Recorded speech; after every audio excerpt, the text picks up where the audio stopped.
फिलहाल बाटला हाउस में राहत मिली है क्योंकि डीडीए की तरफ से बुलडोजर चलाने का नोटिस जारी किया गया था। डीडीए ने खसरा नंबर 279 की जमीन को अवैध कब्जा बताया और 15 दिन में घर खाली करने को कहा था। इस पर स्थानीय लोगों ने कोर्ट का दरवाजा खटखटाया और फिलहाल उन्हें राहत मिल गई है।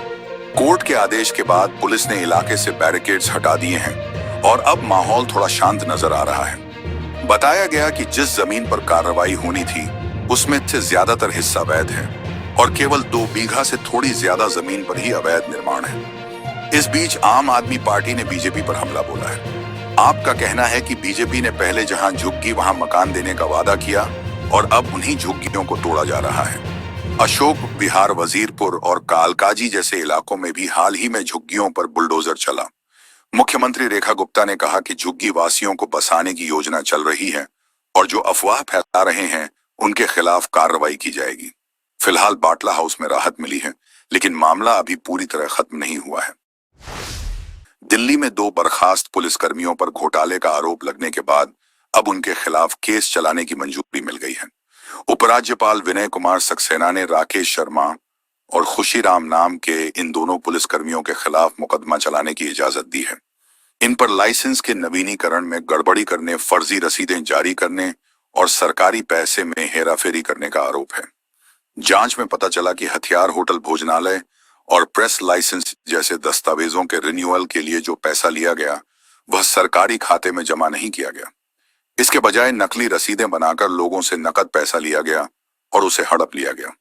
यह अनियमितता सितंबर 2016 से फरवरी 2018 के बीच की गई थी। राकेश शर्मा उस समय रिन्यूअल काउंटर पर तैनात थे और खुशीराम कैश संभाल रहे थे। जांच में यह भी सामने आया कि कई कंप्यूटर फाइलें डिलीट कर दी गई थीं और जरूरी कागजात भी गायब कर दिए गए थे। अब कोर्ट में इनके खिलाफ केस चलेगा। दिल्ली को साफ और सुंदर बनाने की कोशिशें तेज हो गई हैं। मुख्यमंत्री रेखा गुप्ता के आदेश के बाद अब जगह जगह से पोस्टर और बैनर हटाने का अभियान चल रहा है। खासकर मेट्रो की दीवारों को गंदा करने वालों के खिलाफ सख्त कदम उठाए जा रहे हैं। दिल्ली मेट्रो ने अब तक 327 जगहों से अवैध पोस्टर और बैनर हटाए हैं। मेट्रो की दीवारों पर बिना इजाजत लगाए गए पोस्टर और ग्रेफिटी को नुकसान मानते हुए अब तक 53 लोगों और संस्थाओं के खिलाफ उनके मोबाइल नंबर के साथ एफआईआर दर्ज की जा चुकी है। डीएमआरसी ने साफ कर दिया है कि जो भी मेट्रो की दीवारों को नुकसान पहुंचाएगा उसके खिलाफ कानूनी कार्रवाई की जाएगी।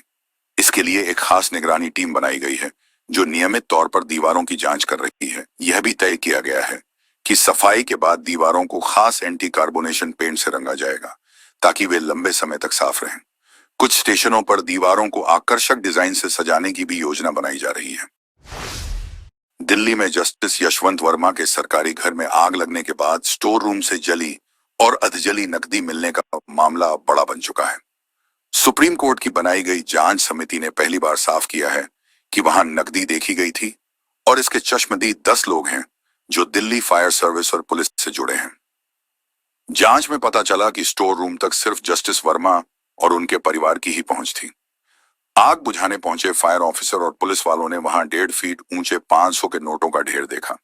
कुछ नोट जल चुके थे तो कुछ पानी में भीग गए थे। समिति ने पाया कि जस्टिस वर्मा ने न तो इस नकदी की जानकारी दी और न ही कोई शिकायत की। रिपोर्ट में उनके व्यवहार को संदेहास्पद बताया गया है और सिफारिश की गई है कि उन्हें पद से हटाया जाए। कुछ अधिकारियों का यह भी कहना है कि उन्हें ऊपर से आदेश मिले कि मामला न बढ़ाया जाए। समिति को सबूत मिटाने की कोशिश के भी संकेत मिले हैं। इस पूरे मामले ने न्यायपालिका में हलचल मचा दी है।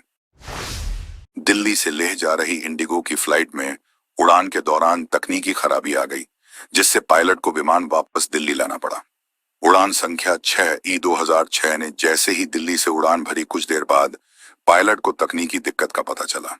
सुरक्षा को ध्यान में रखते हुए फ्लाइट को 2 घंटे तक हवा में रखने के बाद आखिरकार दिल्ली एयरपोर्ट पर आपात लैंडिंग कराई गई। इस घटना से यात्रियों में हलचल मच गई, लेकिन सभी सुरक्षित रहे। एयरलाइन ने बताया कि लेह एयरपोर्ट पर कुछ तकनीकी और संचालन से जुड़ी सीमाओं की वजह से विमान को वहां नहीं उतारा जा सकता था, इसलिए उसे दिल्ली वापस लाना पड़ा। इसके बाद यात्रियों को लेह पहुंचाने के लिए एक और फ्लाइट का इंतजाम किया गया। इसी तरह की एक और घटना में हैदराबाद से तिरुपति जा रही स्पाइसजेट की फ्लाइट में भी तकनीकी दिक्कत आने के बाद उसे वापस हैदराबाद एयरपोर्ट पर लैंड कराना पड़ा। दोनों ही मामलों में किसी यात्री को नुकसान नहीं हुआ और विमान की जांच की जा रही है। नोएडा साइबर क्राइम पुलिस ने एक ऐसे शख्स को गिरफ्तार किया है जो साइबर ठगों को कमीशन पर बैंक खाते मुहैया कराता था। आरोपी का नाम सुमित है और वह दिल्ली के सिविल लाइन इलाके में रहता है। कुछ समय पहले वह ठगों के संपर्क में आया और उन्हें डिजिटल अरेस्ट जैसी ठगी के लिए बैंक खाते देने लगा। सुमित ने नोएडा की एक महिला से 50 लाख रुपए की ठगी में भी खाते उपलब्ध कराए थे। पुलिस जांच में पता चला कि सुमित ने यस बैंक और बैंक ऑफ बड़ौदा में कई फर्जी खाते खुलवाए थे।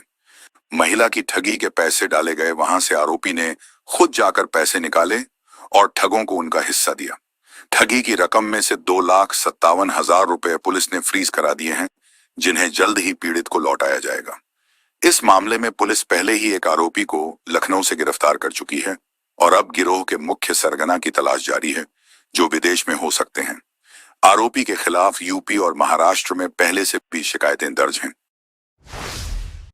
दिल्ली में अवैध रूप से रह रहे विदेशी नागरिकों के खिलाफ पुलिस का अभियान लगातार तेज हो रहा है।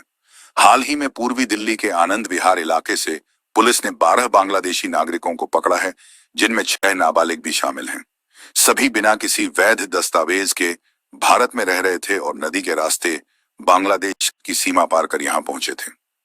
पूर्वी दिल्ली के डीसीपी अभिषेक धानिया ने बताया कि स्पेशल स्टाफ ने खुफिया जानकारी के आधार पर इंस्पेक्टर जितेंद्र मलिक और एसीपी पवन कुमार की निगरानी में यह कार्रवाई की। तलाशी के दौरान इनके पास से मोबाइल और डिजिटल दस्तावेज बरामद हुए, जिससे इनकी बांग्लादेशी पहचान की पुष्टि हुई। पकड़े गए सभी लोग बांग्लादेश के कुरीग्राम जिले के कालीरहट गांव से ताल्लुक रखते हैं। नाबालिगों के लिए बाल संरक्षण नियमों के तहत कार्यवाही की जा रही है, जबकि बाकी बालिगों को देश से वापस भेजने की प्रक्रिया शुरू हो चुकी है। इसी तरह दक्षिण पश्चिम दिल्ली के वसंत कुंज इलाके में भी पुलिस ने 17 बांग्लादेशी नागरिकों को हिरासत में लिया है। यह कार्रवाई एसएचओ अरविंद प्रताप और एसीपी गरिमा तिवारी की निगरानी में की गई। सभी को डिटेंशन सेंटर भेज दिया गया है और एफआरआरओ के जरिए निर्वासन की प्रक्रिया चालू है। दिल्ली पुलिस का कहना है कि यह कार्रवाई नवंबर 2024 से चल रहे विशेष अभियान का हिस्सा है और जब तक राजधानी में अवैध रूप से रह रहे विदेशी नागरिकों को पूरी तरह चिन्हित नहीं किया जाता, तब तक यह मुहिम जारी रहेगी।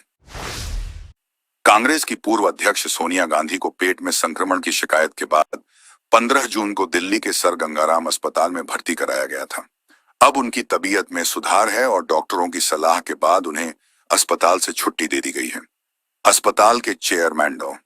अजय स्वरूप ने बताया कि उनकी हालत अब स्थिर है और उन्हें आराम की जरूरत है।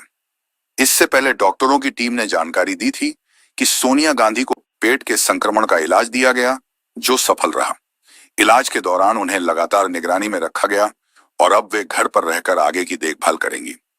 गौरतलब है कि इससे पहले 7 जून को शिमला में भी सोनिया गांधी की तबीयत बिगड़ गई थी, जहां वह निजी दौरे पर थीं। तब भी उन्हें अस्पताल में भर्ती कराया गया था और बाद में दिल्ली लौटने पर नियमित जांच के लिए सर गंगाराम अस्पताल लाया गया था। फिलहाल उनकी हालत ठीक है और डॉक्टर आगे भी सेहत पर नजर रखेंगे। गाजियाबाद के मुरादनगर में थाने के सामने हुए रवि शर्मा की हत्या के मामले ने पुलिस व्यवस्था पर बड़ा सवाल खड़ा कर दिया है। रवि शर्मा अपने घर पर हुई फायरिंग की शिकायत दर्ज कराने थाने पहुंचा था, लेकिन थाने के गेट के बाहर ही बाइक सवार 2 युवकों ने उस पर ताबड़तोड़ गोलियां चला दी और फरार हो गए। इस सनसनीखेज वारदात के बाद इलाके में हड़कंप मच गया। गुस्साए परिजनों ने रवि का शव थाने के बाहर रखकर प्रदर्शन किया और पुलिस पर लापरवाही का आरोप लगाया। परिवार वालों का कहना है कि अगर पुलिस समय पर सतर्क होती तो यह हत्या टाली जा सकती थी, क्योंकि वारदात के वक्त पुलिस वाले मौके पर मौजूद थे, फिर भी आरोपी आराम से फरार हो गए। इस मामले में कार्रवाई करते हुए पुलिस कमिश्नर ने थानाध्यक्ष सहित 3 उपनिरीक्षकों को निलंबित कर दिया है। इनमें शैलेंद्र तोमर, सूबे सिंह और मोहित सिंह के नाम शामिल हैं, जिन पर ड्यूटी में लापरवाही बरतने का आरोप है। मृतक रवि शर्मा रावली गांव का रहने वाला था और कीटनाशकों का कारोबार करता था। परिवार ने बताया कि कार हटाने के विवाद में पहले उसके घर पर फायरिंग हुई थी और फिर शिकायत दर्ज कराने पहुंचे रवि को सरेआम मार दिया गया। फिलहाल पुलिस मामले की जांच कर रही है और आरोपियों की तलाश जारी है। गाजियाबाद के शालीमार गार्डन में देर रात एक दर्दनाक हादसा हो गया। डीएलएफ कॉलोनी में एक 3 मंजिला इमारत की तीसरी मंजिल पर लगा छज्जा अचानक टूटकर नीचे गिर गया। यह घटना रात करीब 10:30 बजे की है। छज्जे के साथ लगी लोहे की ग्रिल भी भरभरा कर गिरी। उसी समय नीचे सलीम नाम के एक बुजुर्ग सब्जी बेच रहे थे। सलीम शहीद नगर इलाके के रहने वाले थे। ग्रिल और मलबा उनके ऊपर गिरा, जिससे उनकी मौके पर ही जान चली गई। पास ही अयूब नाम के फल विक्रेता खड़े थे, जो इस हादसे में गंभीर रूप से घायल हो गए। हादसे की खबर मिलते ही पुलिस मौके पर पहुंची और आसपास के लोगों की मदद से मलबा हटाया गया। पुलिस के अनुसार जब टीम वहां पहुंची तो 2 लोग मलबे में दबे हुए थे। इसके बाद तुरंत बचाव का काम शुरू हुआ। इलाके के लोग इस हादसे से डरे हुए हैं और इमारत की हालत को लेकर नाराजगी भी जताई है।